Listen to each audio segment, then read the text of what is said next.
최근 로제의 아파트부터 윤수일의 아파트까지 K-팝이 연이어 전 세계를 휩쓸며 새로운 역사를 쓰고 있습니다. 그리고 그 와중에 대한민국의 가왕 조용필이 74세의 나이에 20번째 앨범을 발표하며 또 한 번 음악계를 놀라게 했죠. 한국의 술게임이 글로벌 문화가 되고 40년 전 아파트 노래가 다시 회자되는 이 흥미로운 순간, 한국 K-팝의 진정한 비밀을 찾아 거장 조용필을 알기 위해 서울에 온 영국인 음악 전문가가 있습니다. 안녕하세요. 저는 영국의 음악 매거진 뮤직 프리즘의 수석 에디터 소피아 밀러입니다. 오늘 제가 들려드릴 이야기는 K-팝이 가진 특별한 마법에 관한 것인데, 처음 이 현상을 마주했을 때의 충격이 아직도 생생합니다. 로제의 아파트를 처음 들었을 때 순간 숨이 멎는 것 같았거든요. 한국의 평범한 술자리 게임을 소재로 한 노래가 어떻게 이토록 강렬한 중독성을 가질 수 있는지 저도 모르게 연거푸 리플레이 버튼을 누르고 있었습니다. 그리고 아니나 다를까 런던의 차가운 아침 타임스퀘어 전광판에서 브루노 마스와 로제의 아파트가 공개, 하루 만에 스포티파이 글로벌 미국 차트 1위를 달성했다는 소식이 흘러나왔어요.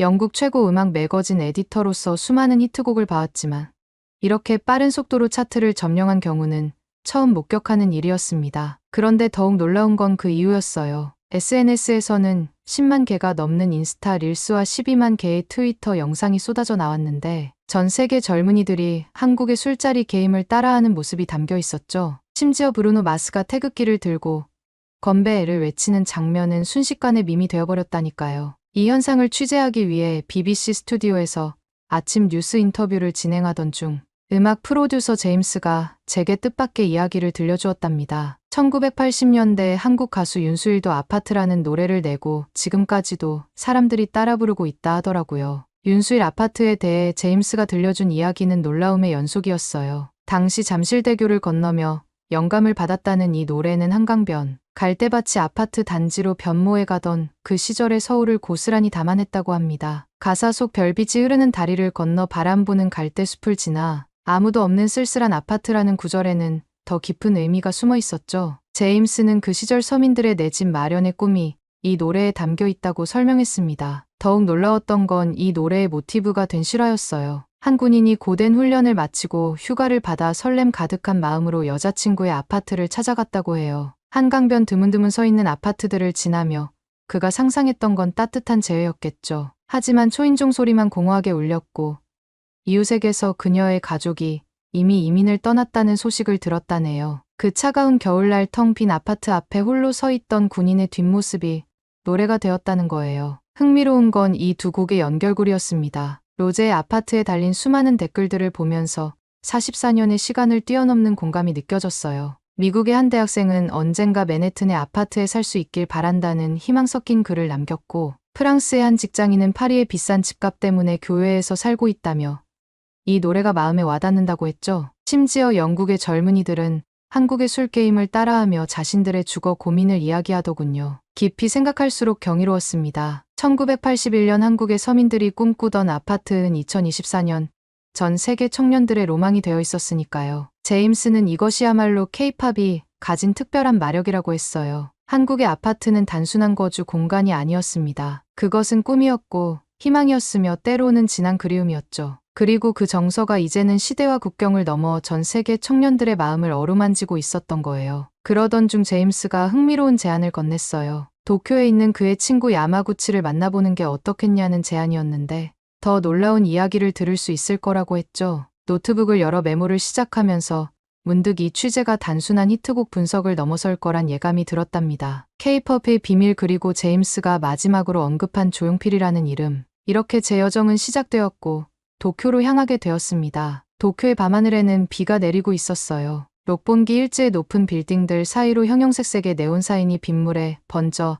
마치 수채화처럼 보이더군요. 57층 엘리베이터에서 내려 긴 복도를 걸어가니 야마구치 사운드라는 금빛 간판이 저를 반겼습니다. 문을 열자 1970년대 빈티지한 분위기가 느껴지는 스튜디오가 나타났죠. 벽면을 가득 채운 LP판들은 마치 시간의 흐름을 보여주는 것 같았는데 재미있게도 그 중앙에 로제의 아파트 포스터가 걸려 있더군요. 20년 경력의 베테랑 프로듀서라는 야마구치 씨는 빈티지한 가죽 소파에 앉아 위스키 잔을 돌리고 있었답니다. 야마구치 씨를 뵙게 되어 영광이라고 인사를 건네자 그는 따뜻한 미소로 저를 맞아주었어요. 일본 음악계에 살아있는 전설이라 불리는 그를 직접 만나니 긴장될 수밖에 없었죠. 1990년대부터 수많은 일본의 톱스타들을 프로듀싱했고 특히 아라시의 러브소, 스위트는 일본 레코드 대상을 수상하며 그의 명성을 입증했다고 하더군요. 스튜디오 안을 둘러보니 그의 화려했던 경력이 고스란히 느껴졌어요. 각종 음반 대상 트로피들부터 유명 아티스트들과 찍은 사진들,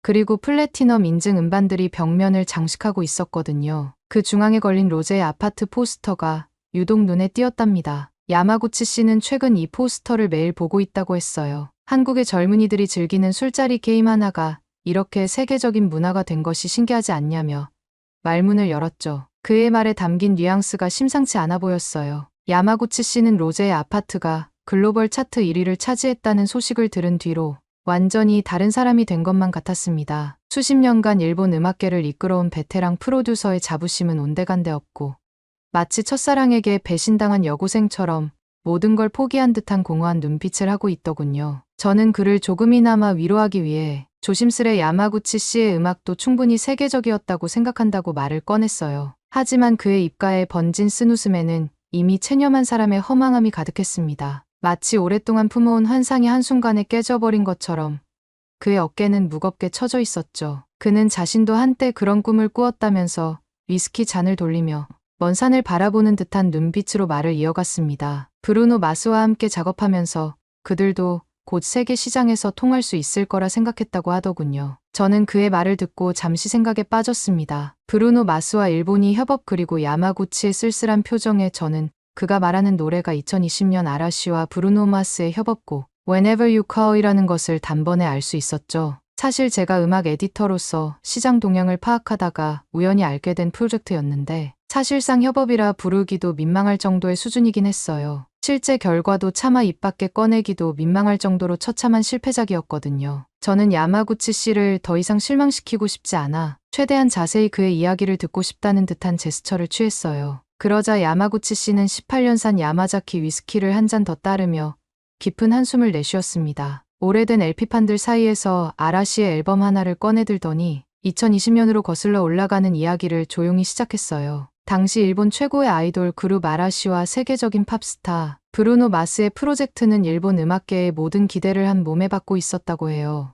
야마구치 씨는 위스키 잔에 비친 자신의 모습을 바라보며 그때의 흥분된 분위기를 생생히 전해주었죠. 브루노 마스가 직접 작곡한 Whenever You Call은 아라시의 세계 시장 진출을 알리는 신호탄이 될 거라 모두가 확신했다면서요. 하지만 그의 다음 말에서 목소리가 미세하게 떨리기 시작했어요. 처음으로 누군가에게 이 실패의 순간을 고백한다며 마치 오랫동안 가슴 한켠에 묻어두었던 무거운 짐을 내려놓는 듯한 표정이었습니다. 제가 영국의 음악 저널리스트이기 때문일까요? 아니면 로제의 아파트 성공이 그의 마음을 움직였을까요? 야마구치 씨는 저라면 이 이야기의 진정한 의미를 이해해 줄 것 같다고 했어요. 그러자 야마구치 씨가 오래된 LP 선반에서 아라시의 앨범을 꺼내들며 입을 열었어요. 2020년 9월 도쿄의 한 스튜디오에서 있었던 일이라고 하네요. 아라시 멤버들은 매일 아침 6시부터 늦은 밤까지 영어 발음을 교정받았고 브루노 마스는 영상 통화로 직접 보컬 트레이닝을 진행했다고 합니다. 게다가 미국의 유명 안무가들까지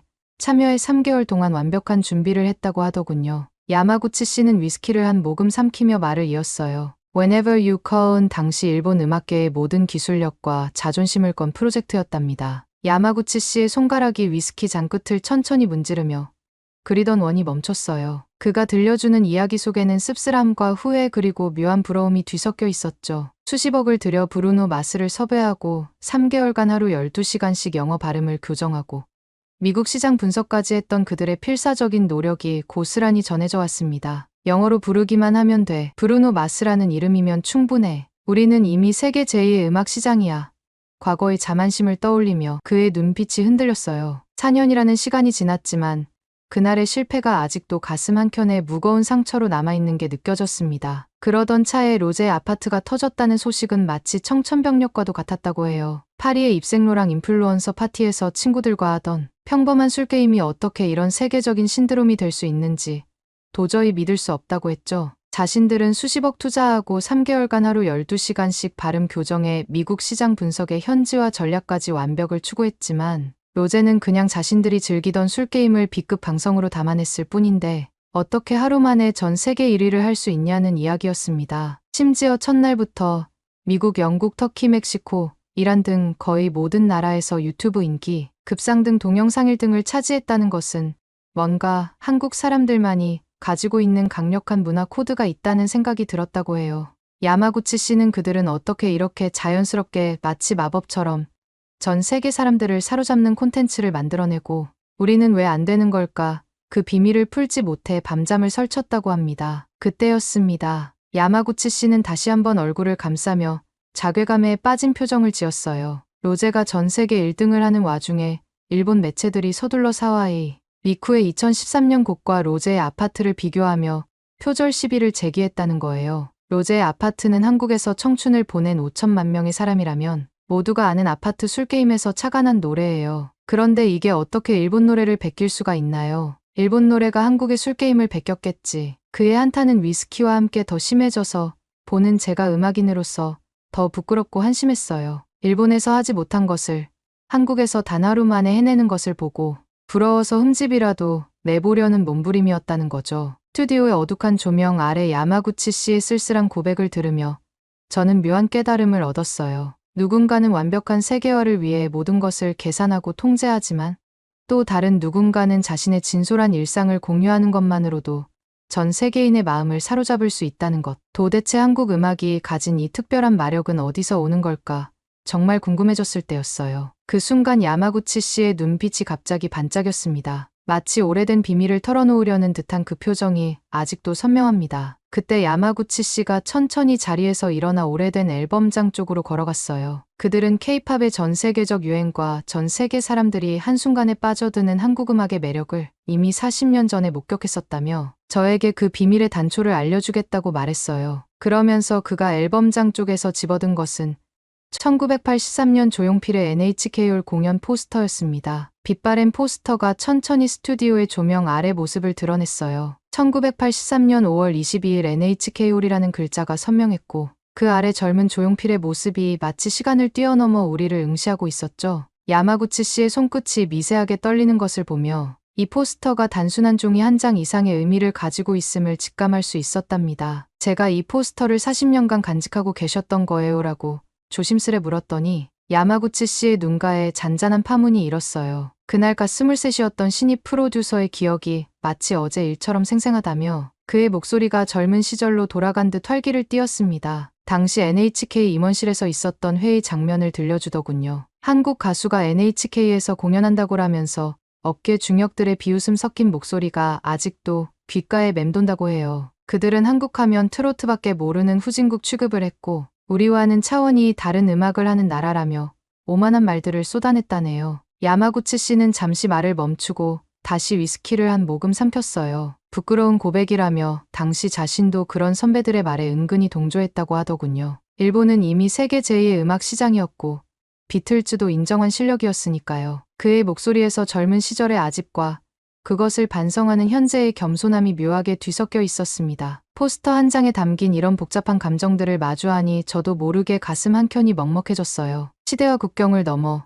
우리가 서로를 어떻게 바라보고 있는지 그리고 음악이 어떻게 그 벽을 허물어가는지를 보여주는 살아있는 증거 같았거든요. 야마구치 씨는 포스터를 쓰다듬으며 그날의 기억 속으로 빠져들었어요. NHK홀에서의 그 특별한 순간을 이야기하는 그의 눈빛이 40년 전 그날로 돌아간 것 같았습니다. 객석 맨 뒷자리에 앉아있던 풋풋한 신입 프로듀서의 심장 소리까지 기억난다며 그의 목소리가 떨리기 시작했죠. 공연장 안의 공기는 차가웠다고 해요. 일본의 네로라 하는 음악 평론가들은 고개를 한껏 치켜든 채 팔짱을 끼고 있었고 업계 중역들은 시큰둥한 표정으로 앉아 있었죠. 하지만 그 순간 아무도 예상치 못한 일이 벌어졌답니다. 강렬한 일렉 기타 사운드가 홀을 가득 채우며 시작된 무대는 폭발적이었다고 해요. 야마구치 씨는 그때의 충격을 잊을 수 없다며 손끝으로 허공을 더듬더군요. 거친 록 사운드가 잔잔한 발라드로 녹아들 때 객석의 냉기가 서서히 사라지기 시작했답니다. 그때 조용필이 창밖의 여자의 첫 소절을 흘려보냈다고 해요. 직전에 불렀던 돌아와요. 부산항해라는 곡과는 또 다르면서 섬세한 발라드까지 소화하는 가왕의 모습에 소스라치게 놀랐다고 합니다. 까칠하기로 유명한 야마모토 평론가조차 흠칫 놀랐다네요. 앞줄에 앉아있던 평론가들의 표정이 순식간에 바뀌었다고 합니다. 하지만 진짜 반전은 단발머리가 시작되는 순간이었어요. 그 언젠가 나를 위해 꽃다발을 전해주던 그 소녀. 조용필의 허스키한 목소리가 공연장을 채우자 야마구치 씨의 눈빛이 흔들리기 시작했답니다. 오늘따라 왜 이렇게 그 소녀가 보고 싶을까? 가사가 이어질 때마다 그의 마음속에서는 오래된 기억이 물결처럼 일렁였다고 해요. 교복을 입고 다니던 고교 시절 같은 반 단발머리 소녀에게 한마디도 건네지 못하고 발만 동동 구르던 자신의 모습이 떠올랐다네요. 매일 아침 그녀가 현관에서 실내화로 갈아 신던 모습, 창가에 앉아 수업을 듣던 뒷모습, 학교 시간에 친구들과 깔깔대며 웃던 모습까지 야마구치 씨의 첫사랑은 마치 어제의 일처럼 선명했대요. 특히 조용필의 완벽한 가성과 호소력 깊은 보이스는 그 추억을 더욱 강렬하게 만들었다고 합니다. 누구나 한 번쯤 경험했을 첫사랑의 설렘과 그리움을 노래에 담아내는 마법 같은 순간이었죠. 일본의 엔카와 비슷할 거라 예상했던 트로트가 세련된 팝 사운드로 승화되는 순간 객석의 분위기가 완전히 바뀌었다고 해요. 야마모토 평론가는 눈을 감은 채 고개를 좌우로 젓고 있었고 무의식 중에 입술로는 가사를 따라 부르고 있었답니다. 무대 시작 전 팔짱을 낀 채 고압적인 표정을 짓던 음반사 사장은 어느새 손수건으로 눈가를 훔치고 있었고 옆자리의 음악 평론가는 두 손으로 얼굴을 감싼 채 어깨를 떨고 있었대요. 특히 기억에 남는 건 최전방에 앉아있던 아사히 신문의 원로 평론가였다고 합니다. 평생 단 한 번도 공연 중에 감정을 드러낸 적 없다던 그가 무릎 위에 놓인 필기용 노트패드를 무심코 바닥에 떨어뜨린 채 넋을 잃고 무대만 바라보고 있었다네요. 그의 뺨을 타고 눈물이 흐르는 것을 본 순간 야마구치 씨는 이 공연이 역사적인 순간이 될 거란 걸 직감했다고 해요. 야마구치 씨는 그때 깨달았다고 해요. K-팝이 전 세계인의 마음을 사로잡는 비결은 바로 누구나 자신의 삶과 연결될 수 있는 진정성 있는 이야기와 이를 완벽하게 표현해내는 음악적 천재성의 조화라는 것을요. 조용필이 보여준 천재적인 작사, 작곡 능력과 장르를 넘나드는 음악, 해석력, 감정을 전달하는 표현력은 40년이 지난 지금의 K-팝에도 그대로 이어지고 있다는 걸 말이죠. 우리는 단순히 한국의 트로트 가수를 보러 온 게 아니었어요. 진정한 가왕의 탄생을 목격한 거였죠. 야마구치 씨의 떨리는 목소리에서 그날의 감동이 고스란히 전해져 왔습니다. 공연이 끝나갈 무렵 객석에서 일어난 기립박수는 마치 폭포수처럼 쏟아졌다고 해요. 야마구치 씨는 그때 깨달았답니다. 자신들이 얼마나 좁은 세계에 갇혀 있었는지, 음악의 경계란 얼마나 무의미한 것이었는지를 그의 눈가에 살짝 맺힌 눈물을 보며 저는 그날의 감동이 아직도 생생히 살아있음을 느낄 수 있었어요. 우리는 그날 밤 진정한 음악의 힘을 목격했습니다. 그의 떨리는 목소리에는 후회와 존경심 그리고 새로운 깨달음이 묻어났어요. 40년이 지난 지금 그날의 기억을 꺼내는 야마구치 씨의 모습에서 저는 음악이 가진 경계 없는 힘을 다시 한번 실감할 수 있었답니다. 자신은 조용필을 뛰어넘는 가수가 일본에서 나오리라 믿고 그런 신념으로 음악인으로서 늘 곡 작업을 했다고 고백했어요. 그때 스튜디오 창밖으로 로제의 아파트 광고가 비치는 전광판이 눈에 들어왔어요. 야마구치 씨가 그것을 바라보며 다시 쓸쓸한 미소를 지었습니다. 그의 손에 들린 조용필의 포스터가 미세하게 떨리기 시작했죠. 40년의 시간이 흘렀지만 그들은 지금 똑같은 충격을 다시 경험하고 있다고 했어요. 일본 음악계가 자신들의 성공에 취해 안주하고 있는 동안 한국은 끊임없이 새로운 시도를 해왔다는 거죠. 그것은 조용필에서 시작된 긴 여정이었고 지금의 K-팝으로 이어지고 있다고 했어요. 장르의 한계를 뛰어넘었던 조용필처럼 이제 K-팝은 언어와 문화의 장벽마저 허물고 있었습니다. 야마구치 씨의 눈빛이 깊어졌어요. K-팝은 결코 단순한 영어 번역곡이 아니었죠. 그것은 마치 마법처럼 서로 다른 문화, 서로 다른 감정을 하나로 연결하는 특별한 힘이었답니다. 그의 눈빛에서 지난 시간에 대한 후회와 부러움, 그리고 진정한 존경심이 동시에 느껴졌어요. 말을 이어가려던 야마구치 씨의 표정이 갑자기 변했습니다. 마치 오랫동안 망설여왔던 무언가를 결심한 듯 깊은 생각에 잠긴 표정이었죠. 잠시 눈을 감고 깊은 숨을 내쉰 그가 천천히 자리에서 일어났어요. 스튜디오 한켠의 낡은 캐비닛으로 향하는 그의 발걸음에서 묘한 긴장감이 느껴졌습니다. 수십 년의 세월이 고스란히 묻어나는 오크 원목 캐비닛은 마치 시간의 무게를 견디듯 묵직하게 서 있었어요. 1980년대 일본 최고급 오디오 장비들이 놓여있던 그 시절의 영광이 켜켜이 쌓인 듯 했죠. 캐비닛 문이 열리며 나는 끼익 소리에 저도 모르게 심장이 쿵쾅거리기 시작했어요. 이 순간 무언가 특별한 것이 나올 거란 직감이 온몸을 휘감았고 등줄기로는 식은땀이 흘러내렸습니다. 야마구치 씨의 떨리는 손끝만이 눈에 들어왔어요. 수십 년간 일본 최고의 프로듀서로 군림했던 그의 손이 마치 신성한 물건을 다루듯 조심스럽게 움직이는 모습에 저는 숨조차 제대로 쉴 수 없었죠. 긴장된 호흡을 간신히 가다듬으며 그의 모든 동작 하나하나를 놓치지 않으려 눈을 부릅떴습니다. 드디어 그가 조심스럽게 서랍을 열어 오래된 테이프 하나를 꺼냈어요. 순간 저는 그 자리에서 얼어붙고 말았습니다. 40년의 세월이 무색하게 잉크는 바랬지만 그 위에 적힌 글씨만큼은 선명했거든요. 미스터 조 리허설 1983년 5월 22일. 그날 일본 음악계가 한국 가수에게 완전히 무릎을 꿇었던 그 역사적인 순간이 이 테이프에 담겨 있다는 사실에 온몸에 전율이 일었습니다. 이건 그날의 숨겨진 순간들입니다. 야마구치 씨의 목소리가 떨렸어요. 조용필이 무대에 오르기 전 스태프들과 나누던 진지한 대화, 완벽한 사운드를 위해 끝없이 음향을 체크하던 모습, 그리고 조명 하나 없는 무대 한켠에서 홀로 기타를 치며 곡을 다듬던 순간까지 40년간 아무에게도 보여주지 않았던 그날의 리허설 영상이 이 테이프에 고스란히 담겨 있다는 거였죠. K-팝의 비밀은 이 안에 있습니다. 야마구치 씨가 테이프를 조심스레 제 손에 건네며 말했어요. 그의 눈빛이 더욱 깊어졌습니다. 이제는 이 테이프가 새로운 주인을 찾아야 할 때가 된 것 같아요. 마이크 앨리스라면 이 안에 담긴 진정한 의미를 이해할 수 있을 겁니다. 마침 오늘 아침 조용필의 20번째 앨범 소식이 들려왔다면서 74세의 나이에도 여전히 음악의 새로운 길을 개척하고 있다는 사실에 경외감을 표현했죠. 40년이란 세월이 지났지만 여전히 그날의 열정이 이어지고 있다는 게 놀랍다고 했어요. 제 손 안에 테이프가 묵직하게 느껴졌습니다. 이 작은 카세트 테이프 안에 K-팝의 모든 비밀이 담겨 있다니. 손끝이 저리고 심장은 마구 뛰기 시작했어요. 야마구치 씨는 이 테이프를 통해 앨리스가 어떤 답을 줄 수 있을 거라고 했지만 저는 이미 무언가 특별한 것을 발견한 것만 같았습니다. 밤이 깊어가는 도쿄의 거리, 호텔로 돌아오는 길에 우연히 마주친 거대한 전광판에서는 여전히 로제의 아파트가 흘러나오고 있었어요. 40년의 시간을 뛰어넘어 조용필에서 로제로 이어지는 K-팝의 마법 같은 힘, 그 비밀을 향한 첫 단서를 쥐고 있다는 생각에 온몸에 전율이 일었습니다. 서울에서 저를 기다리고 있을 마지막 퍼즐 조각을 향한 설렘에 밤새 잠을 이룰 수 없었어요. 그 안에는 단순한 리허설 영상이 아닌 K-팝의 시작점이 담겨 있을 거란 예감이 들었거든요. 도쿄를 떠나 서울로 향하는 비행기 안에서도 야마구치 씨가 들려준 조용필의 리허설 테이프가 계속 머릿속을 맴돌았어요. 당신이라면 이해할 수 있을 거예요 라던 그의 마지막 말에 담긴 의미를 곱씹으며 한국에서의 취재를 기다리는 제 마음은 점점 더 설레었답니다. 그렇게 저는 서울에 도착했고 강남 한복판의 초연대식 빌딩숲 사이로 걸어가는 동안 거리 곳곳에서 흘러나오는 K-팝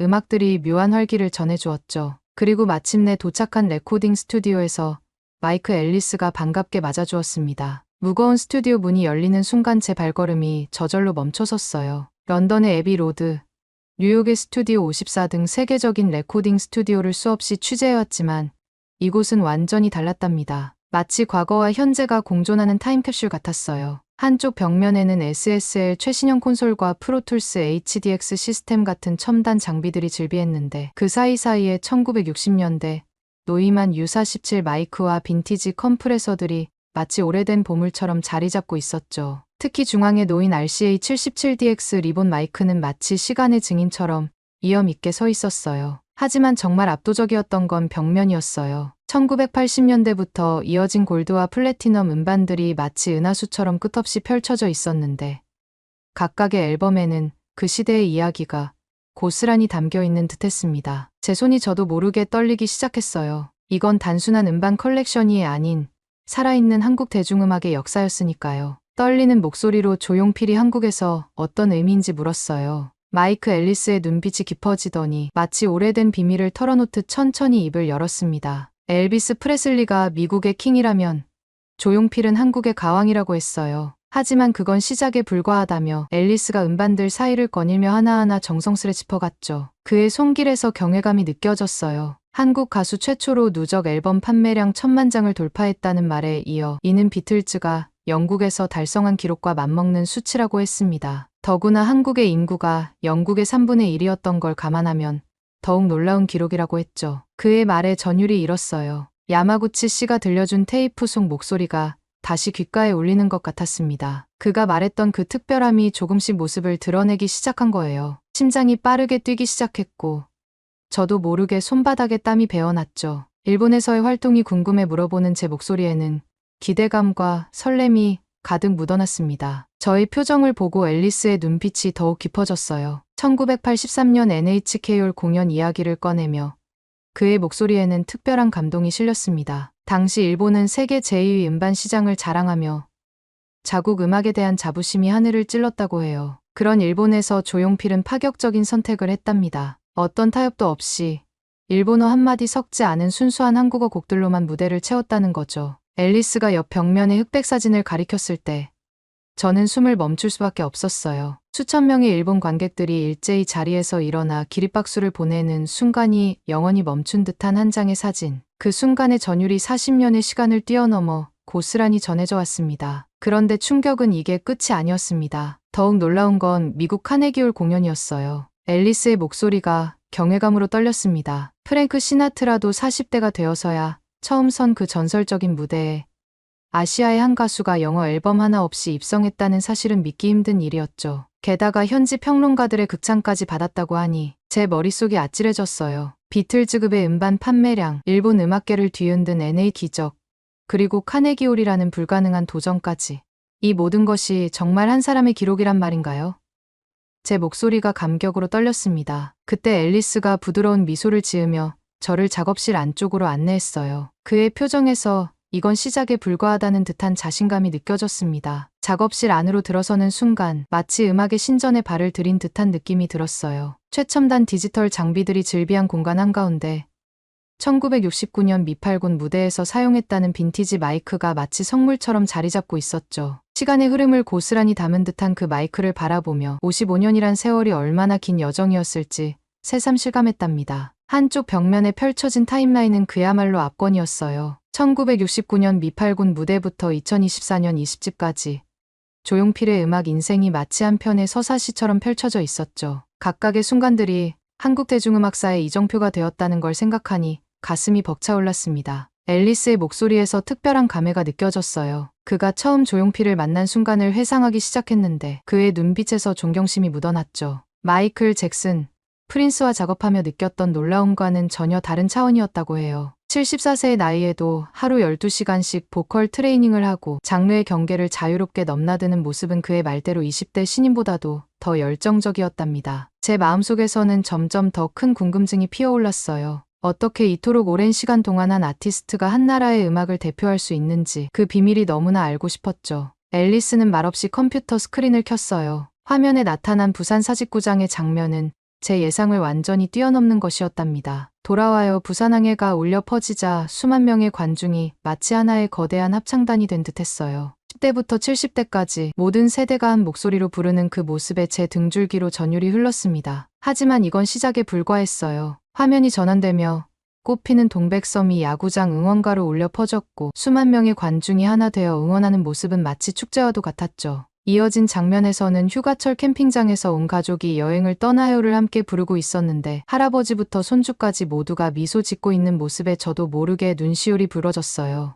앨리스의 말대로였어요. 40년이 지난 지금까지도 이렇게 생생하게 살아 숨쉬는 노래라니. 비틀즈나 엘비스의 노래도 명곡으로 남아있지만 이처럼 일상 속에 깊이 스며든 경우는 본 적이 없었죠. 이건 단순한 인기가 아닌 한 나라의 문화가 된 거였어요. 그제야 저는 야마구치 씨가 말했던 케이팝의 특별함과 진정한 힘을 조금씩 이해하기 시작했습니다. 그 순간 머릿속에서 번개가 번쩍였어요. 케이팝의 진정한 힘이 보이기 시작한 거죠. 로제는 평범한 한국 술자리의 놀이를 전 세계 청년들의 파티 문화로 만들어냈고 윤수일의 아파트는 80년대 한국인의 내 집 마련의 꿈을 담아 40년이 지난 지금까지도 모든 세대의 공감을 얻고 있었어요. 그리고 조용필 그의 모든 노래는 한 사람의 음악이 아닌 국민의 노래가 되어 야구장에서 휴가지에서 일상의 모든 순간에 함께하고 있었죠. 이제야 알겠어요. 한국의 케이팝은 단순한 히트곡을 만드는 게 아니었어요. 그들은 자신들의 일상과 감정, 추억과 꿈을 노래하지만 그 속에는 언제나 모두의 이야기가 담겨 있었던 거예요.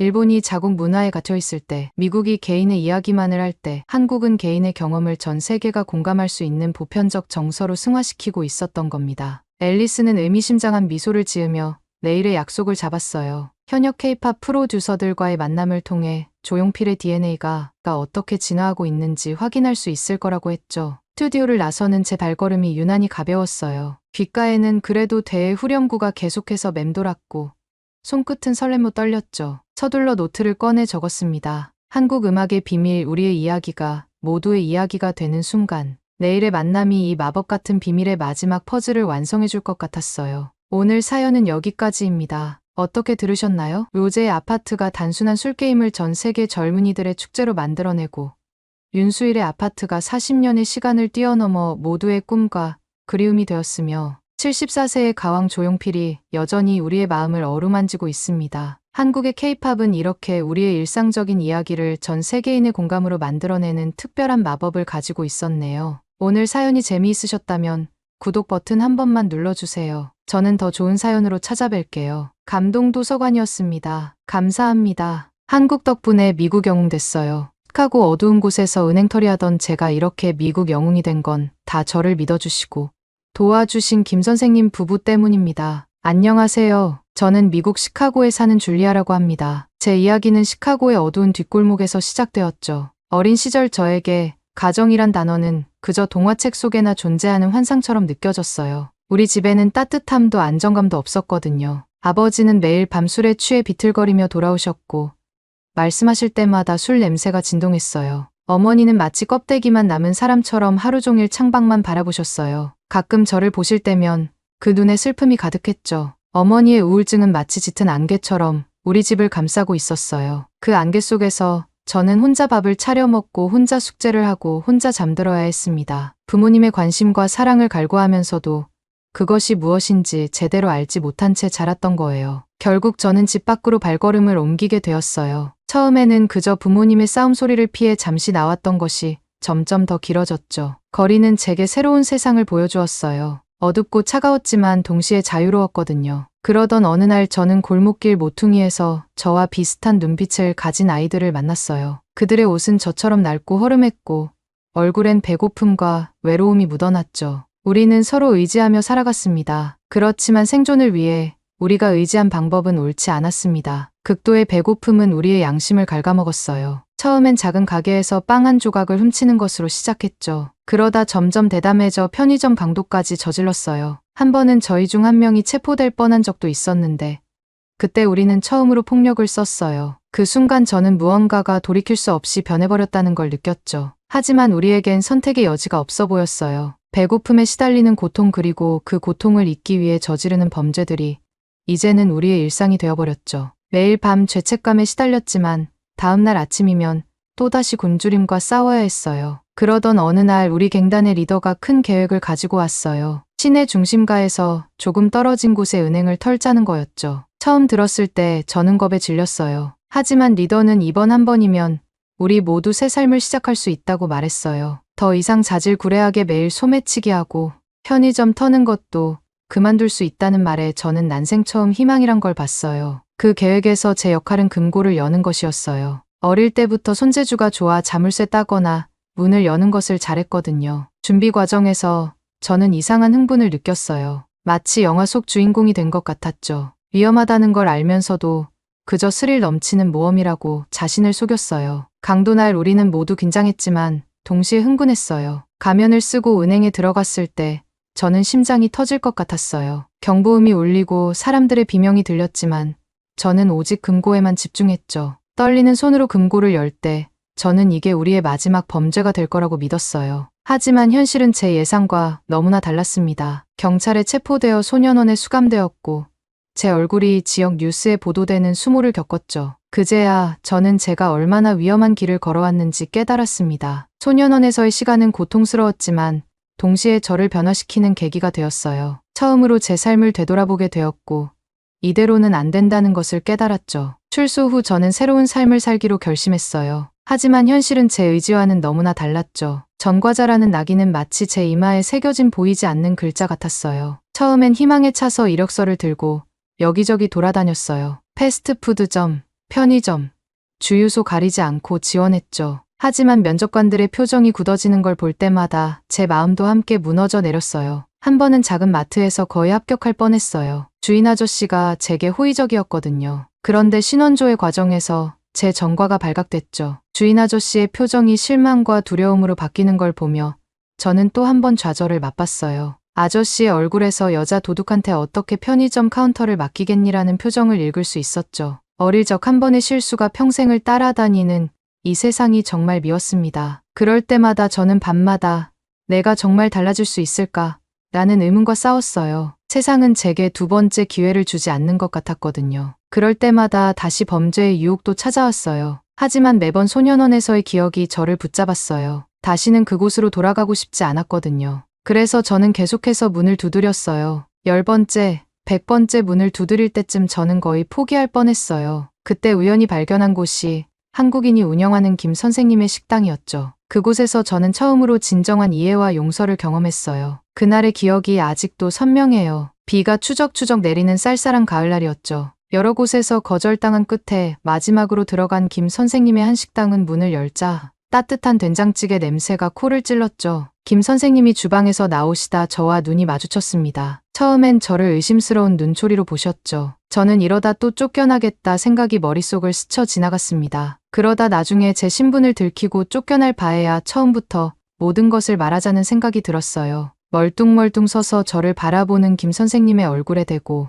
저는 범죄자고 소년원에서 출소하고 일을 알아보고 있다고 말씀드렸어요. 저희 당돌함 때문인지 김 선생님도 대뜸 여기에 일하려고 온 거냐고 물어보셨어요. 저는 이때다 싶어 제 이야기 한 번만 들어봐 주세요 말씀드렸습니다. 김 선생님은 눈을 살짝 감으시더니 그러자라면서 차를 한 잔 내어주시고 주방 안으로 저를 이끄셨어요. 저는 처음 보는 따뜻함과 차 대접에 마음이 녹아내리고 희망이라는 걸 보았답니다. 저는 이번이 마지막 기회라 생각하고 모든 것을 털어놓기로 마음먹었어요. 소년원에서 있었던 일, 길거리에 나와 범죄를 저질렀던 일까지 모두 말씀드렸죠. 가슴이 떨리고 목이 메었지만 한 번도 멈추지 않고 끝까지 이야기했어요. 놀랍게도 김 선생님은 제 말을 한 번도 끊지 않고 다 들어주셨어요. 때로는 눈살을 찌푸리기도 하셨지만 끝까지 경청해 주셨죠. 제가 말을 마치자 김 선생님은 깊은 한숨을 내쉬셨어요. 그 순간 저는 또 거절당하겠구나 싶어 마음이 무너졌죠. 하지만 김 선생님은 예상치 못한 말씀을 하셨어요.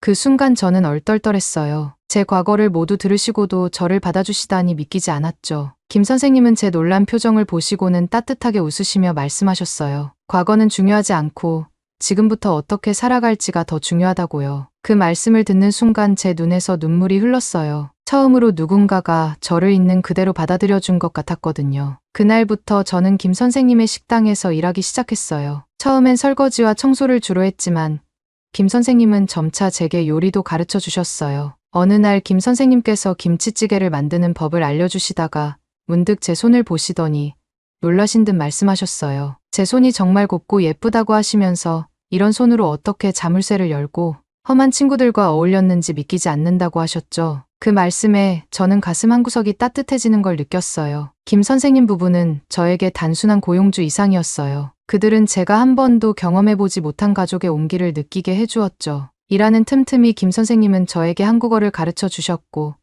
한국 문화에 대해 재미있는 이야기를 들려주셨어요. 처음에는 그저 호기심에서 듣기 시작했지만 어느새 저는 한국 문화의 매력에 푹 빠져 있었어요. 식당에서 보내는 시간이 늘어갈수록 저는 처음으로 진정한 안정감과 소속감을 느꼈어요. 김 선생님 부부의 따뜻한 보살핌 속에서 저는 새로운 삶의 희망을 보았답니다. 그들은 제게 단순히 일자리를 준 것이 아니라 제 인생의 새로운 장을 열어주신 거예요. 한국 문화에 대한 애정도 점점 깊어졌죠. 그러던 어느 날 우리 식당에 왕아오라는 중국인 사업가가 나타났습니다. 왕아오는 40대 후반의 날카로운 눈매를 가진 남자였어요. 그는 명품 슈트를 입고 고급 시계를 차고 있었죠. 처음 그를 봤을 때부터 불길한 예감이 들었습니다. 그는 우리 건물을 매입했다며 임대료를 2배로 올리겠다고 선언했어요. 김 선생님의 얼굴이 창백해졌죠. 저는 왕아오의 눈빛에서 위험을 직감했습니다. 그의 눈에는 돈에 대한 욕망만이 가득했어요. 나중에 알게 된 사실이지만 왕아오는 악명 높은 부동산 재벌이었습니다. 그의 수법은 교묘했어요. 잘 되는 한인 식당들만 골라 협박하고 쫓아내는 거였죠. 그렇게 상권을 망가뜨린 후 헐값에 주변 부동산을 사들이고 중국 상권으로 바꾼 뒤 비싸게 되팔았다고 해요. 며칠 후 왕아오가 다시 찾아왔습니다. 이번엔 주변 상권을 모두 중식당으로 바꾸겠다는 계획을 들고 왔더군요. 그의 말 한마디에 한인타운의 정체성이 위협받는 순간이었어요. 다음 날 아침 식당 문을 열려는 순간 제 눈에 들어온 것은 선명한 빨간색 딱지였어요. 위생 불량이라는 글자가 저를 비웃듯 쳐다보고 있었죠. 순간 온몸에 전율이 흘렀습니다. 김 선생님도 놀란 표정으로 그 딱지를 바라보셨어요. 김 선생님은 충격받은 목소리로 이게 무슨 일인지 중얼거리셨습니다. 우리는 즉시 보건소에 연락했어요. 하지만 그들의 대답은 충격적이었죠. 공식적인 위생 점검은 없었다는 겁니다. 누군가 거짓 신고를 한 것이 분명했어요. 그날 하루 종일 손님들의 발길이 뚝 끊겼습니다. 평소 북적이던 식당이 쓸쓸하게 비어있는 모습을 보니 가슴이 아팠어요. 김 선생님은 한숨을 깊이 내쉬며 이것이 왕아오의 전형적인 수법이라고 말씀하셨습니다. 그날 저녁 문을 닫은 후 김 선생님은 저를 불러 앉히셨어요. 주름진 얼굴에 걱정이 가득한 채로 왕아오의 과거 행적에 대해 말씀해 주셨습니다. 김 선생님은 왕아오가 꽤 악명 높은 사람이라고 설명하셨어요. 3년 전 근처 박씨네 갈비집의 사례를 들며 그 집도 위생 문제로 시작해서 세금 조사, 심지어 불법 체류자, 고용 의혹까지 받다가 결국 폐업했다고 하셨죠. 김 선생님의 말씀에 저는 긴장했어요. 박씨네 갈비집은 정말 맛있었는데 어느 날 갑자기 사라져 버렸거든요. 그뿐만 아니라 작년에 문을 닫은 이 씨네 분식과 그 옆 김 씨네 슈퍼도 모두 왕아오 때문이었다고 해요. 가게들이 하나둘 문을 닫자 이 지역 부동산 가격이 폭락했고 그때 왕아오가 헐값에 건물들을 사들였다고 합니다. 그리고는 중국 상권을 유치해 가격을 올려 되팔았다는 거예요. 김 선생님의 말씀을 들으며 저는 숨이 막혔어요. 우리 식당도 그의 타깃이 된 것이 분명했습니다. 제가 떨리는 목소리로 우리가 어떻게 해야 하는지 물었습니다. 김 선생님의 대답은 간단했어요. 우리는 절대 포기하지 말아야 한다고 하셨죠. 그 말씀에 용기를 얻었지만 앞으로의 일들이 걱정되었습니다. 그렇게 다음날 식당 앞을 지나가다 제 심장이 멎는 충격을 받았습니다. 낯익은 얼굴이 보였거든요. 그건 어릴 적 갱단 동료였던 리웨이였어요. 그가 나를 향해 걸어오는 동안 과거의 기억들이 소용돌이치듯 밀려왔습니다. 손바닥에 식은땀이 배어났고 다리는 후들거렸어요. 리웨이는 변함없이 날카로운 눈빛을 가지고 있었죠. 그의 입에서 다크웹솔루션즈라는 회사 이름이 나왔을 때 등줄기로 한기가 흘렀어요. 그의 미소 뒤에 숨겨진 불길한 의도가 느껴졌습니다. 리웨이는 중국계 미국인으로 소년원 출소 후 왕아오의 범죄 조직에 가담해 한인들을 괴롭히는 일을 하고 있었어요. 그가 이곳에 나타난 것 자체가 불길한 징조였습니다. 리웨이가 저에게 말을 걸어왔어요. 우리는 거리 한편에 서서 이야기를 나눴습니다. 표면적으로는 오랜만에 만난 옛 친구처럼 대화를 이어갔지만 저는 계속해서 긴장을 풀 수 없었어요. 대화를 나누는 동안 저는 리웨이가 왕아오와 연관이 있다는 걸 눈치챌 수 있었습니다. 그는 우리 식당에 대해 묘한 관심을 보였어요. 특히 김 선생님에 대해 자세히 물어보더군요. 리웨이는 마치 무심한 듯 김 선생님의 사업 규모, 주요 고객층, 심지어 일일 매출까지 캐물었어요. 저는 최대한 모호하게 대답하려 노력했지만 그의 날카로운 질문들을 피하기가 쉽지 않았습니다. 그의 말에 숨겨진 의도를 파악하려 애쓰면서 저는 식은땀을 흘리고 있었어요. 이 대화가 우리 식당과 김 선생님께 어떤 위험을 초래할지 걱정되었습니다. 그리고 아니나 다를까 제 불길한 예감은 현실이 되고 말았어요. 리웨이와 만난 지 불과 며칠 후 우리 식당을 비방하는 온라인 게시물들이 갑자기 늘어났어요. 위생 문제부터 시작해 한국 음식의 진정성까지 의심하는 글들이었습니다. 이건 분명 조직적인 공격이었죠. 특히 충격적이었던 건 누군가 가짜로 만든 듯한 우리 주방에 비위생적인 모습을 담은 사진이 퍼져나가기 시작했다는 거예요. 분명 조작된 이미지였지만 그 파급력은 상상 이상이었습니다. 김 선생님은 이 모든 게 왕아오와 리웨이의 짓이라고 확신하셨어요. 하지만 우리에겐 그걸 증명할 방법이 없었습니다. 날이 갈수록 손님들의 발길이 줄어들었죠. 상황이 이렇게 되자 저는 밤마다 악몽에 시달렸어요. 과거의 범죄들과 소년원에서의 기억들이 끊임없이 저를 괴롭혔습니다. 때론 이 모든 게 제 탓인 것만 같아 괴로웠죠. 제 과거가 들통날까봐 두려웠다기보다 리웨이가 그 정보를 어떻게 악용할지가 더 걱정됐어요. 어릴 적 그의 모습을 떠올리며 불안감이 커졌어요. 리웨이의 악랄함과 교활함을 잘 알고 있었거든요. 그는 틀림없이 제 과거를 악용해 우리를 협박하고 한인 사회에 악영향을 끼치려 할 거라 확신했습니다. 머릿속으로 최악의 시나리오들이 펼쳐졌어요. 전과자가 운영하는 식당, 범죄자들의 아지트 같은 헤드라인이 눈앞에 아른거렸습니다. 이미 시작된 온라인 비방 캠페인에 제 과거라는 폭탄까지 더해진다면 그 피해는 상상을 초월할 거예요. 김 선생님의 식당뿐만 아니라 한인타운 전체가 위험에 빠질 수 있다는 생각에 등골이 오싹해졌습니다. 더구나 리웨이의 성격을 고려하면 그가 이 정보를 매우 교묘하고 치명적으로 사용할 거라는 걸 알 수 있었어요. 단순히 사실을 폭로하는 것을 넘어 거짓 정보를 덧붙이고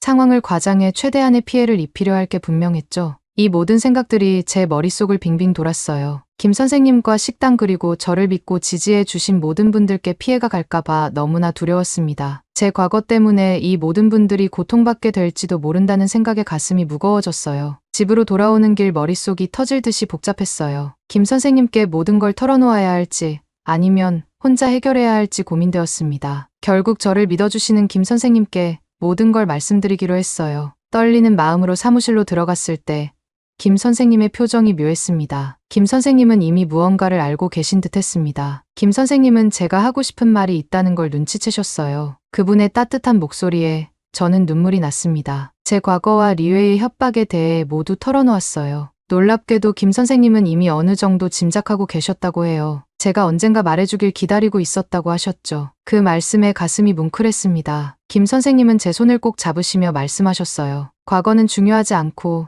제가 지금 어떤 사람인지가 중요하다고 하셨죠. 그 순간 저는 눈물을 멈출 수 없었습니다. 하지만 우리의 위기는 여전했어요. 식당 경영난은 점점 심각해졌고 지역 사회에서의 신뢰도 흔들리고 있었습니다. 어느 날 아침 식당 문을 열었을 때 충격적인 광경을 마주했어요. 누군가 식당 유리창에 범죄자를 고용한 식당이라고 써놓은 것이었습니다. 그 순간 저는 모든 게 끝났다고 생각했어요. 하지만 김 선생님은 달랐습니다. 이제 우리가 싸워야 할 때라고 하셨죠. 우리는 지역 신문사에 연락해 상황을 설명했어요. 다행히 기자가 우리의 이야기에 관심을 보였습니다. 하지만 그때는 정말 몰랐습니다. 이것이 새로운 위험의 시작일 줄 말이죠. 기사가 나간 후 식당으로 찾아오는 사람들이 늘었어요. 하지만 모두가 우리를 응원하러 온 건 아니었습니다. 일부는 저를 비난하러 왔죠. 그 와중에 리웨이가 다시 나타났어요. 이번엔 더 강한 압박을 가해왔습니다. 제가 가진 모든 걸 잃고 싶지 않다면 그들 편에 서라고 했죠. 저는 갈등에 빠졌어요. 한편으론 모든 걸 포기하고 도망가고 싶었습니다. 하지만 다른 한편으론 김 선생님과 이 식당을 지키고 싶었어요. 그런 마음으로 하루하루를 버티고 있던 어느 날 예상치 못한 사건이 벌어졌습니다. 퇴근길에 한인타운 인근 고층 건물에서 연기가 피어오르는 걸 발견했어요. 순간 머릿속이 하얘졌죠. 본능적으로 건물 쪽으로 달려갔습니다. 현장에 도착하니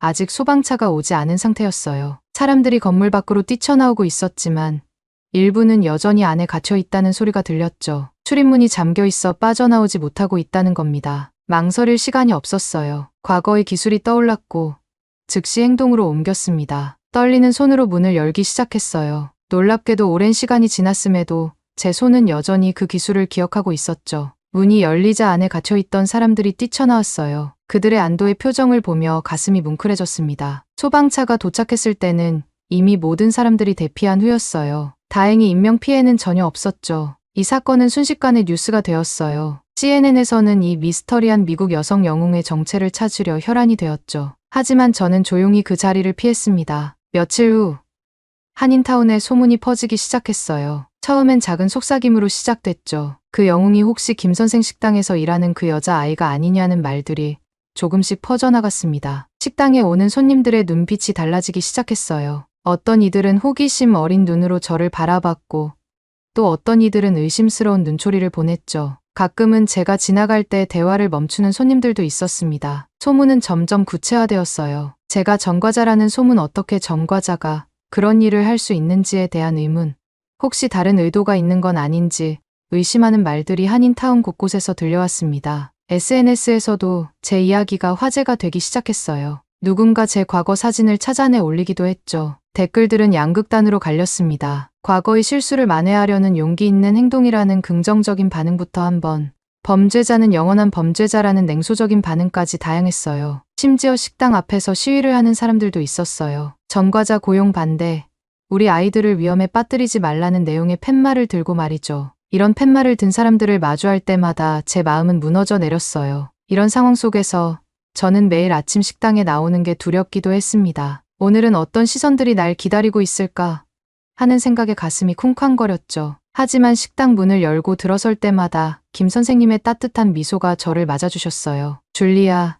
오늘도 힘내자라는 그 한마디가 저에겐 세상을 다 얻은 것 같은 힘이 되었습니다. 그렇게 김 선생님은 저에게 힘이 되어주셨고 제 모습을 보며 마음 아파하셨어요. 그러다 어느 날 갑자기 김 선생님이 지역 언론사를 통해 기자회견을 열겠다고 하셨어요. 지역 언론사들이 모인 자리에서 김 선생님은 떨리는 목소리로 말씀을 시작하셨죠. 줄리아는 우리 가족이나 다름없습니다. 그 아이가 얼마나 열심히 살아왔는지, 어떻게 변화했는지 여러분께 말씀드리고 싶습니다. 김 선생님은 제가 처음 식당에 왔을 때부터 지금까지의 이야기를 상세히 들려주셨어요. 제가 매일 새벽 일찍 나와 준비하는 모습, 손님들에게 항상 친절하게 대하는 태도, 심지어 제 월급의 일부를 기부하고 있다는 사실까지 말씀해 주셨죠. 그 말씀을 들으며 저는 고개를 숙인 채 눈물을 흘렸습니다. 하지만 더 놀라운 일은 그 다음이었어요. 김 선생님이 갑자기 목소리를 높이시며 왕아오와 리웨이의 불법 행위를 폭로하기 시작하셨거든요. 그동안 당하셨던 협박, 금품 요구,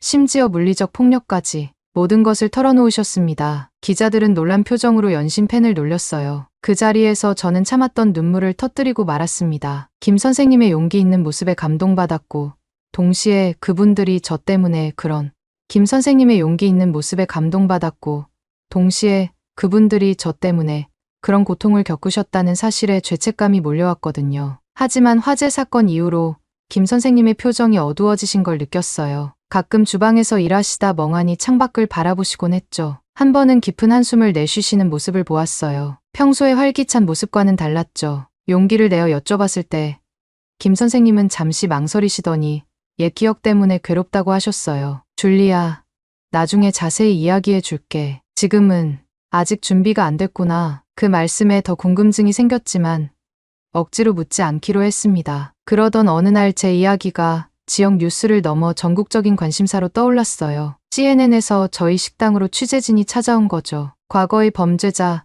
현재의 영웅한 여성의 놀라운 인생 역전이라는 제목으로 30분짜리 특별 리포트가 방송되었습니다. CNN 보도는 제 인생을 또 한 번 뒤흔들어 놓았어요. 방송이 나간 다음 날부터 식당은 그야말로 대박이 났죠. 전국 각지에서 호기심 어린 손님들이 물밀듯이 찾아왔습니다. 평소에는 한산하던 평일 점심시간에도 줄을 서서 기다려야 할 정도였어요. 손님들의 반응은 정말 다양했습니다. 대부분은 호의적이었어요. TV에서 봤어요. 정말 대단하세요. 당신의 용기에 박수를 보냅니다. 같은 말들을 건네는 분들이 많았죠. 어떤 분은 저와 비슷한 처지의 자녀 이야기를 하며 눈물을 글썽이기도 했고 사진을 함께 찍자고 요청하는 분들도 있었어요. 하지만 모든 손님이 우호적인 건 아니었습니다. 가끔 날카로운 질문을 던지는 분들도 있었어요. 정말로 과거의 삶과 완전히 단절했나요? 다시 범죄를 저지를 가능성은 없나요? 같은 질문들이었죠. 처음엔 이런 질문들에 당황하고 상처받기도 했지만 점차 이해하려 노력했어요. 그분들도 단지 걱정하는 마음에서 그런 질문을 한다는 걸 알게 되었거든요. 심지어 다른 주에서 일부러 저희 식당을 찾아오는 손님들도 있었어요. 어떤 분은 뉴욕에서 비행기를 타고 왔다며 제 이야기에 큰 감동을 받았다고 말씀하셨죠. 그런 말을 들을 때마다 제가 한 행동이 누군가에게 의미 있는 영향을 줬다는 생각에 가슴이 뭉클해졌습니다. 이렇게 갑작스러운 유명세를 얻게 되면서 저는 더 큰 책임감을 느꼈어요. 이제 제 행동 하나하나가 많은 사람들에게 영향을 미칠 수 있다는 걸 알게 되었거든요. 그래서 더욱 열심히 그리고 정직하게 살아가려 노력했습니다. CNN 방송 이후 상황이 급변하기 시작했어요. 경찰이 왕아오와 리웨이에 대한 본격적인 수사에 착수했다는 소식이 들려왔죠. 김 선생님의 용기 있는 폭로가 결실을 맺은 거예요. 수사가 진행되면서 왕아오와 리웨이의 범죄 행각이 하나둘 밝혀지기 시작했습니다. 불법 자금 세탁, 강압적인 상권 장악, 심지어 폭력 조직 운영까지 그들의 죄목은 상상 이상으로 무거웠어요. 몇 주간의 치열한 추적 끝에 경찰은 마침내 왕아오와 리웨이, 그리고 그들의 일당을 일망타진했습니다. 뉴스에서 그들이 수갑을 찬 채 연행되는 모습을 보며 가슴이 쿵쾅거렸어요. 체포 소식이 한인타운에 퍼지자 거리에는 환호성이 울려 퍼졌습니다. 오랫동안 그들의 횡포에 시달렸던 상인들이 눈물을 흘리며 서로를 부둥켜 안았어요. 재판은 신속하게 진행됐죠. 왕아오와 리웨이는 중범죄로 기소되어 중형을 선고받았습니다. 그들이 법정에서 끌려나가는 모습을 보며 한 시대가 막을 내렸다는 느낌이 들었어요. 한인 커뮤니티에는 안도의 한숨이 퍼졌습니다. 이제야 비로소 자유롭게 숨을 쉴 수 있게 된 것 같았어요. 오랫동안 왕아오의 폭력에 시달렸던 분들이 하나둘 용기 내어 이야기하기 시작했죠. 지역 사회의 분위기도 확연히 달라졌어요. 한인타운의 변화를 온몸으로 느낄 수 있었어요. 예전의 두려움과 불신은 사라지고 거리 곳곳에서 희망과 활기가 넘쳐났죠. 새로 문을 연 가게들 그리고 젊은이들의 밝은 웃음소리가 타운을 가득 채웠습니다. 김 선생님의 식당도 달라졌어요. 이제는 단순한 식당이 아닌 우리 사회의 중심 같았죠. 사람들이 모여 미래를 이야기하고 새로운 계획을 세우는 특별한 장소가 되었답니다. 그러던 중 뜻밖에도 한인타운 재개발 계획이 발표됐어요. 낡은 건물들을 정비하고 새로운 문화 공간을 만든다는 거였죠. 대부분의 주민들은 격렬히 환영했습니다. 하지만 이상하게도 김 선생님의 반응은 좀 달랐습니다. 재개발 회의에서 모두가 들떠 있을 때 김 선생님만 유독 조용하셨어요. 먼 산을 보는 듯한 표정으로 앉아 계시더라고요. 며칠 뒤 평소와 다름없이 식당 문을 열렸는데 김 선생님이 저를 사무실로 부르셨습니다. 들어가 보니 김 선생님의 표정이 무거웠어요. 뭔가 중요한 말씀을 하실 것 같은 분위기였죠. 김 선생님은 창밖을 바라보시며 떨리는 목소리로 말씀을 시작하셨어요. 재개발될 그 건물에 특별한 의미가 있다고 하시더라고요. 그러고는 오랫동안 숨겨오신 이야기를 조금씩 풀어나가셨습니다. 김 선생님의 말씀을 들으며 저는 놀라움을 감출 수 없었어요. 제가 알던 김 선생님과는 전혀 다른 과거, 그리고 그 건물과의 연관성까지 모든 게 새롭게 느껴졌죠. 그 순간 저는 제 귀를 의심할 수밖에 없었답니다. 놀랍게도 김 선생님에게도 아들이 있었다는 사실을 말씀하셨습니다. 더욱 놀라운 건 그 아들이 저와 비슷한 처지의 소년원 출신이었다는 거예요. 김 선생님의 말씀을 들으며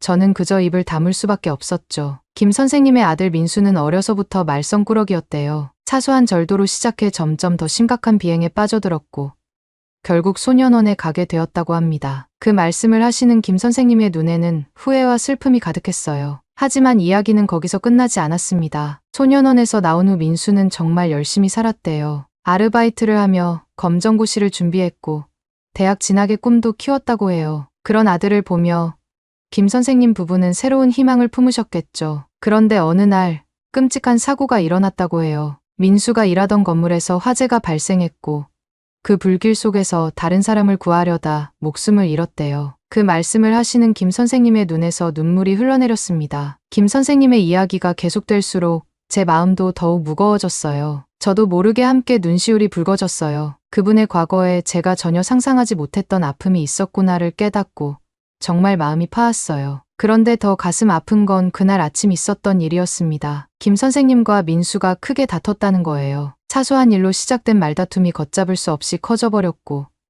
결국 민수는 화를 내며 집을 나갔대요. 그게 마지막이었다고 합니다. 김 선생님의 목소리가 떨려왔어요. 아들 민수가 정말 열심히 살려고 노력하고 있었는데 그걸 진심으로 응원해주지 못했다고 하셨습니다. 오히려 혹시나 다시 옛날로 돌아가지 않을까 하는 걱정에 잔소리만 했다고 해요. 그 말을 하시는 김 선생님의 눈에 깊은 후회가 서려 있었어요. 김 선생님의 이야기를 들으며 제 마음은 점점 더 무거워졌어요. 재개발될 그 건물이 단순한 낡은 구조물이 아니라는 걸 알게 됐거든요. 그곳이 바로 민수가 일했던 곳이자 생을 마감한 장소라는 사실에 가슴이 아팠습니다. 김 선생님은 그 건물이 민수에겐 새 삶의 시작이었다고 하셨어요. 소년원에서 나온 후 처음으로 제대로 된 일자리를 구한 곳이었다고 해요. 주방 보조로 시작해 열심히 일하던 중이었다고 하셨죠. 민수의 꿈과 희망이 담긴 곳이라는 말씀에 제 마음이 찡해졌어요. 검정고시 공부를 하면서 틈틈이 일했던 곳, 요리사의 꿈을 키웠던 곳. 그래서 김 선생님의 마음이 그토록 복잡하셨던 거라고 생각했습니다. 재개발이 필요하다는 건 알지만 그 건물이 사라진다는 건 마치 민수의 흔적이 지워지는 것 같다는 김 선생님의 말씀에 저도 모르게 또 눈물이 났어요. 그제야 김 선생님이 왜 재개발 회의에서 그토록 조용하셨는지 이해할 수 있었죠. 화재가 났던 그날의 이야기를 들으며 저는 숨을 죽였어요. 민수가 동료들을 구하려다 목숨을 잃었다는 사실, 소방관들이 그를 발견했을 때 이미 의식이 없었지만 그의 품에 어린 동료가 안겨 있었다는 이야기에 가슴이 먹먹해졌습니다. 아들이 영웅이 되어 떠났지만 그저 살아 돌아오기만을 바랐다는 김 선생님의 말씀에 저도 심장이 찢어지는 것 같이 아팠어요. 그 순간 김 선생님이 왜 저를 그토록 아끼고 보살펴 주셨는지 완전히 이해할 수 있었습니다. 저를 처음 받아들일 때 과거는 중요하지 않고 지금부터 어떻게 사는지가 중요하지라고 말씀하셨던 것도 이제 그 의미를 정확히 깨달은 것 같았습니다. 그리고 그 재개발될 건물이 김 선생님께 얼마나 특별한 의미를 가진 곳인지도 깊이 깨달았어요. 아들에게 마지막으로 따뜻한 말 한마디 해주지 못한 것이 얼마나 후회가 될까 하는 그의 죄책감도 느낄 수 있었습니다. 김 선생님의 이야기를 들으며 제 가슴은 점점 더 무거워졌어요. 그러다 김 선생님이 제 이야기를 꺼내셨죠. 제가 처음 식당에 찾아왔을 때 김 선생님은 저에게서 민수의 모습을 보셨대요. 똑같이 방황하던 젊은이 하지만 변하고 싶어 하는 간절한 눈빛까지. 그 모습이 민수와 너무 닮았다고 하셨어요. 김 선생님은 떨리는 목소리로 말씀하셨어요. 저를 받아들이는 것은 단순한 고용이 아니었대요. 민수에게 하지 못했던 것들, 주지 못했던 기회를 저에게 주고 싶으셨던 거죠. 그 말씀을 듣는 순간 제 눈에서 눈물이 멈추지 않았어요. 그동안 받았던 따뜻한 관심, 끝없는 응원, 그 모든 것의 의미를 깨달았거든요. 김 선생님의 크나큰 사랑과 아픔이 고스란히 전해져 왔어요. 동시에 제가 얼마나 큰 사랑을 받아왔는지 새삼 깨달았죠. 그저 감사합니다라는 말밖에 할 수 없었어요. 김 선생님도 눈물을 흘리셨고 우리는 말없이 서로를 껴안았습니다. 그날 이후 김 선생님과 저희 관계는 완전히 달라졌어요. 단순한 고용주와 직원이 아닌 서로의 아픔을 이해하고 위로하는 아빠와 딸 같은 진정한 가족이 되었죠. 식당에서 일할 때도 서로 눈빛만 봐도 무슨 생각을 하는지 알 수 있을 정도로 가까워졌어요. 이 경험은 제 인생의 전환점이 되었습니다. 새로운 사명감이 생겼어요. 먼저 한중 문화 교류 프로젝트를 시작했죠. 왕아우와 리웨이 사건을 겪으며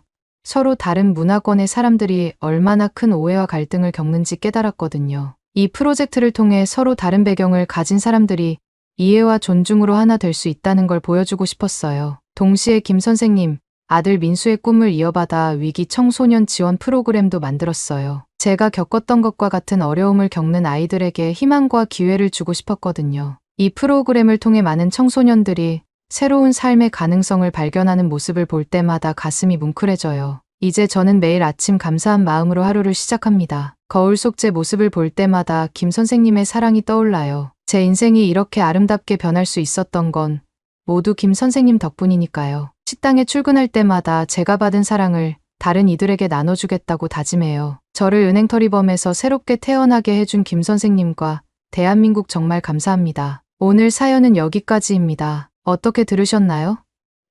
줄리아 양을 처음 봤을 때 김 선생님의 마음이 이해가 가네요. 이제 줄리아 양과 한인식당 안전하고 멋지게 운영하시고 좋은 일도 더 많이 생기길 바라겠습니다. 오늘 사연이 재미있으셨다면 구독 버튼 클릭과 댓글도 많이 달아주세요. 저는 더 좋은 사연으로 찾아뵐게요. 감동도서관이었습니다. 감사합니다.